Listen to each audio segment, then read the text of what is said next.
แล้วสบายดีนี่ก็มีโอกาสดีเนาะได้ลูกชายไปเฮ็ดบุญเนื่องในวันเกิดครบรอบวันเกิดครบรอบ26 ปีเนาะเจ้าแล้วก็ได้พาเพิ่นมาวัดแต่ละวัดเนาะมีวัดหลวงตื้อแล้วก็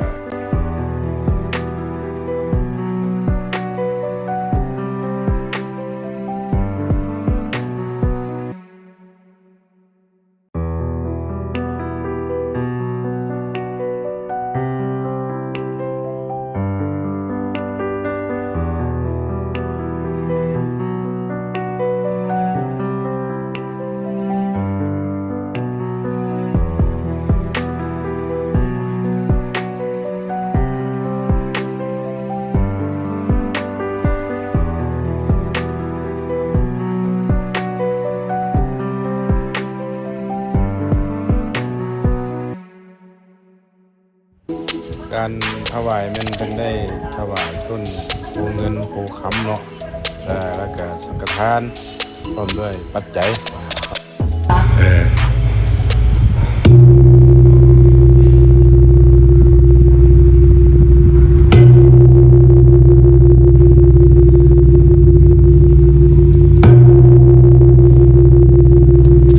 แล้วต่อมามันให้เดินทางมาที่วัดเทศบุญเนาะที่วัดจีนเนาะที่อยู่นครหลวงเวียงจันทน์เท่านี้เนาะ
ต่อมาในเดินทางมาที่วัดถ้ำพระเนาะเมืองสังทองเราได้มาซื้อป่าเนาะเพื่อซื้อป่ามีเตาแล้วก็กบเนาะเพื่อไปปล่อยลงแม่น้ำเนาะเพื่อขอพร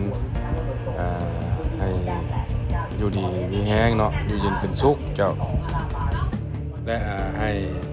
ซีดสัตว์ใหม่เนาะเจ้า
แห้งแน่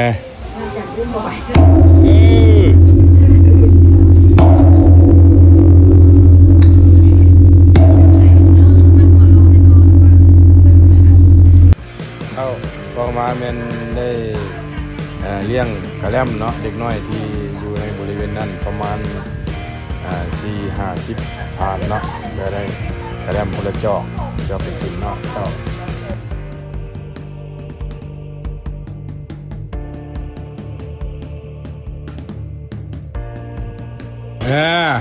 1 23โอเคยกโป้เลยมาดิยกโป้มาดิต่อมาแวกเข้าอยู่ที่หอยหอมเนาะอาหารหอยหอม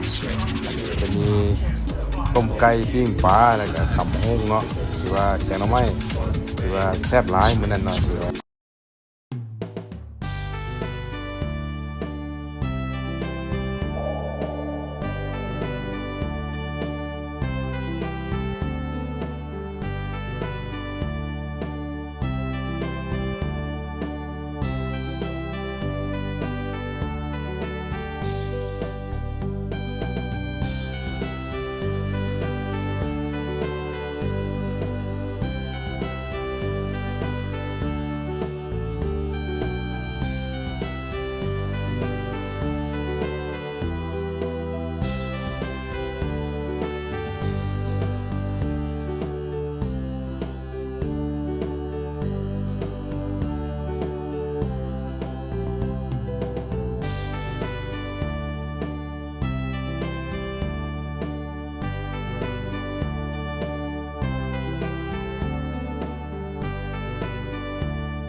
เจ้ามาฮอดนี้ก็ข